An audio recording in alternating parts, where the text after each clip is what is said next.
Assalamualaikum warahmatullahi wabarakatuh. Perkenalkan, nama saya Ferdia Maulida Zahra dengan NIM 20015097474. Saya dari kelas PTIP 2020. Saya di sini akan mempresentasikan materi tentang standarisasi jaringan komputer. Yang pertama ada pengertian dari standarisasi jaringan. Jadi, standarisasi jaringan merupakan sebuah aturan atau ketentuan yang diharuskan untuk dipatuhi oleh setiap brand. Standarisasi ini bisa disebut juga aturan main untuk jaringan komputer. Contohnya seperti saat kita membuat kabelan atau crimping UTP. Dalam proses pembuatan kabel ada dua standarisasi, yaitu TIA atau EIA 568A dan TIA atau EIA 568B.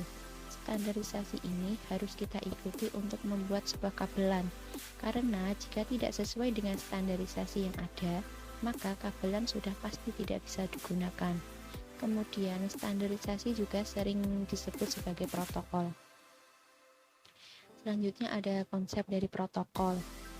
Protokol adalah kumpulan atau yang dapat dimengerti device untuk saling berkomunikasi. Kemudian masing-masing protokol memiliki konsep yang berbeda berkaitan dengan media maupun servis yang digunakan dalam komunikasi jaringan.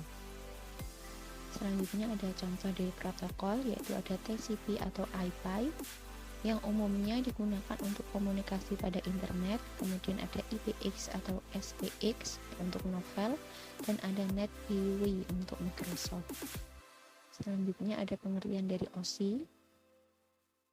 Jadi OSI adalah standar komunikasi yang diterapkan di dalam jaringan komputer.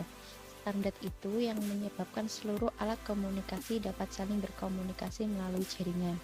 Model referensi OSI menggambarkan bagaimana informasi dari suatu software aplikasi di sebuah komputer berpindah melewati sebuah media jaringan ke suatu software aplikasi di komputer lain.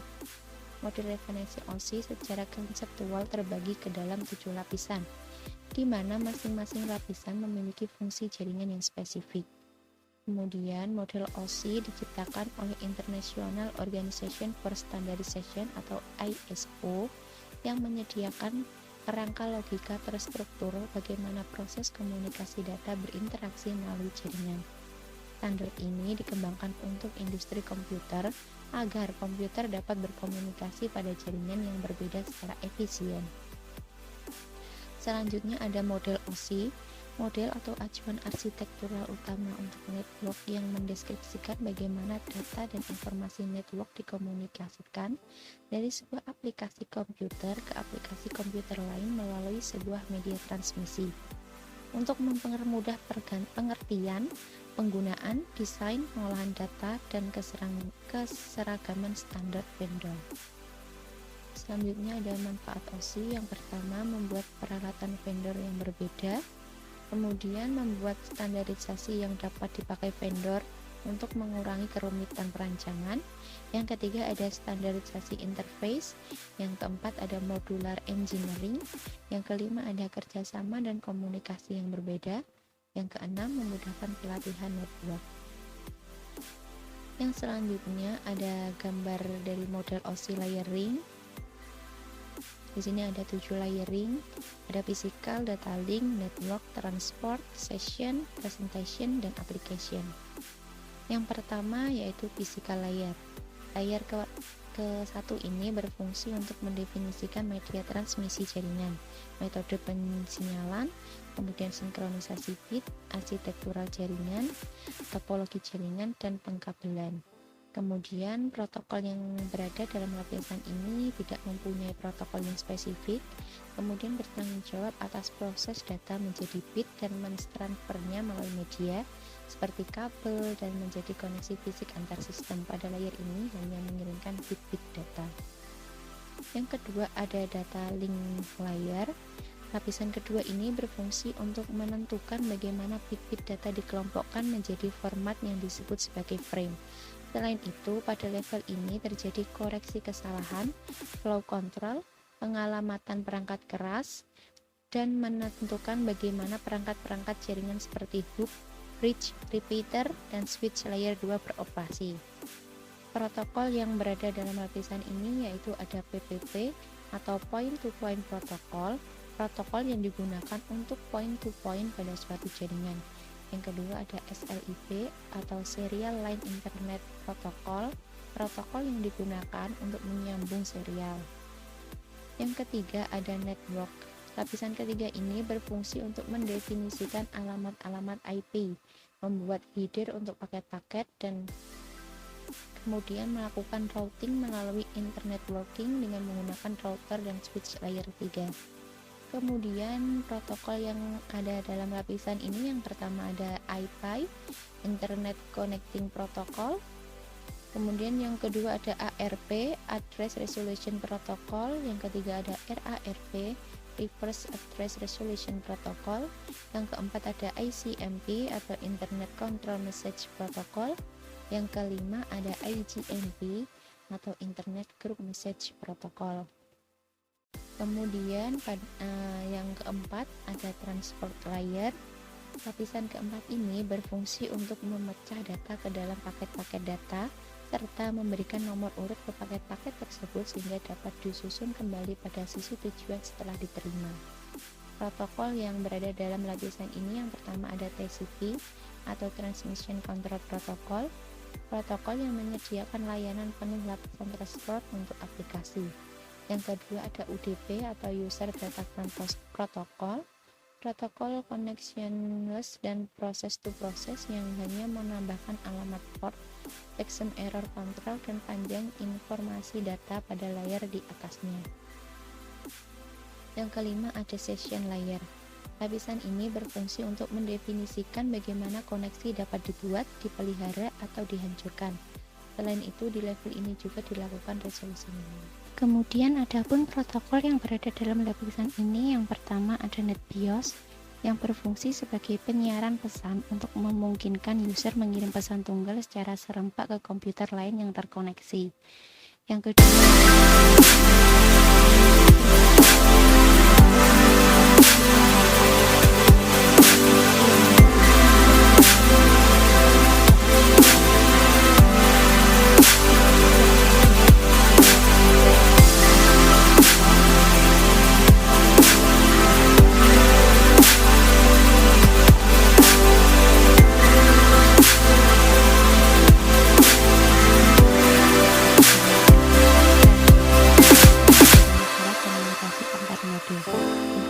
SPDU.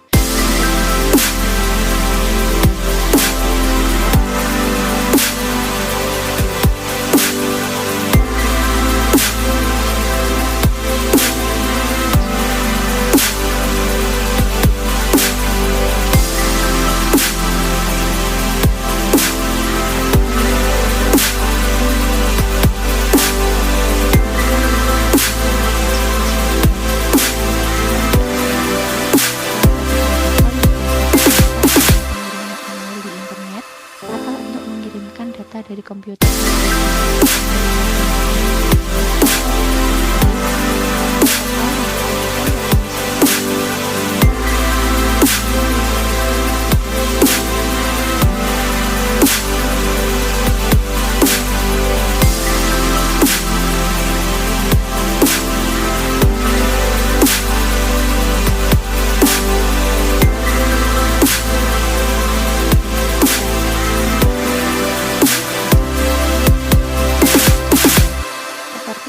Server printer atau aplikasi komputer lainnya.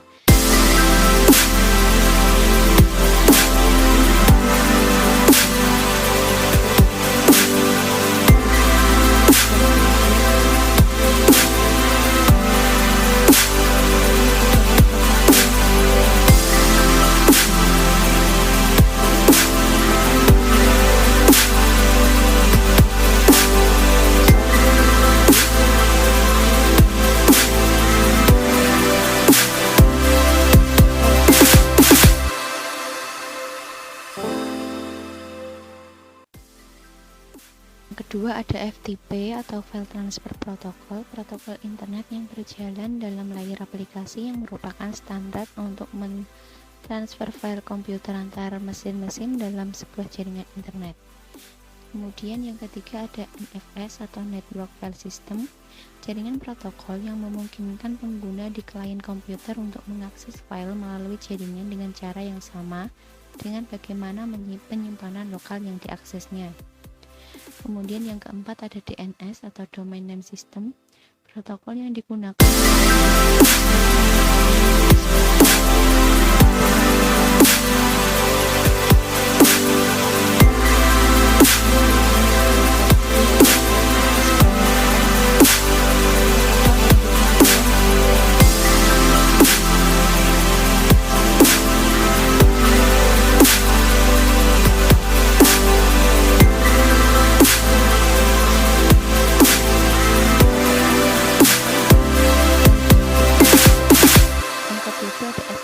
atau Server Message Block, protokol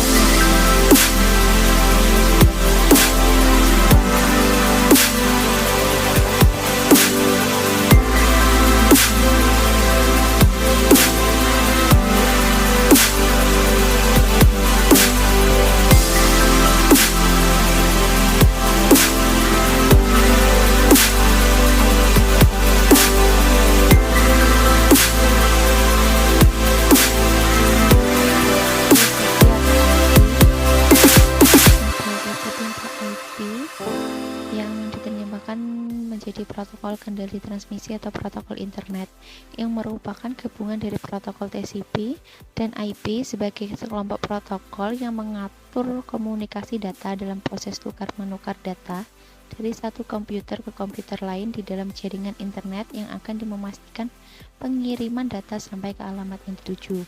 Protokol ini tidaklah dapat berdiri sendiri karena memang protokol ini berupa kumpulan protokol.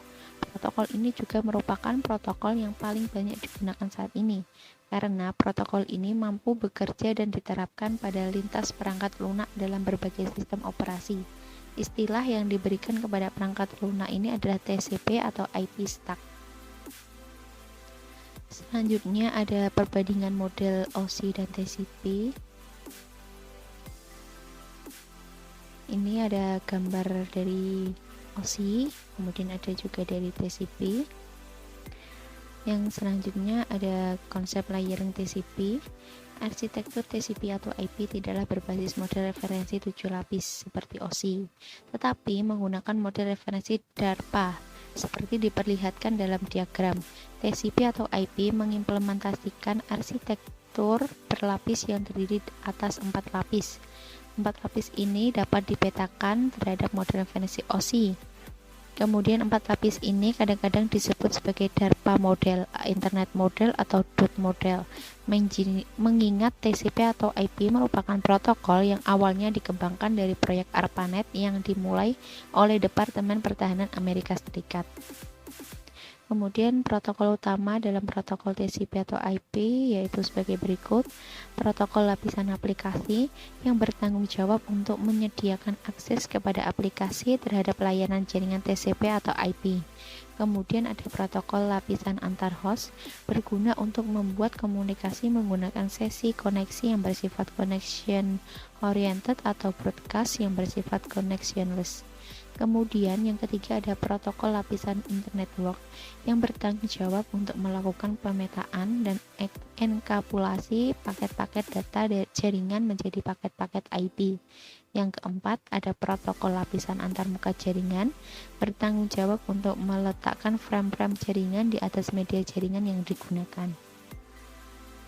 Selanjutnya ada persamaan dari model OSI dan TCP atau IP, yaitu yang pertama keduanya sama-sama memiliki layer atau lapisan, kemudian sama-sama memiliki application layer meskipun memiliki layanan yang berbeda, kemudian sama-sama memiliki transport dan network layer yang bisa diperbandingkan, kemudian kedua-duanya menggunakan teknologi packet switching, bukan circuit switching. Teknologi circuit switching digunakan pada analog telepon. Kemudian yang terakhir ada kesimpulan, jadi pemahaman terhadap teori dasar tentang jaringan komputer khususnya pada protokol jaringan sangat diperlukan guna kelancaran dalam praktek jaringan komputer. Secara umum, protokol mempunyai fungsi untuk menghubungkan sisi pengirim dan penerima dalam komunikasi serta bertukar informasi. Sekian presentasi dari saya. Apabila ada kesalahan, saya mohon maaf yang sebesar-besarnya. Dan wassalamualaikum warahmatullahi wabarakatuh.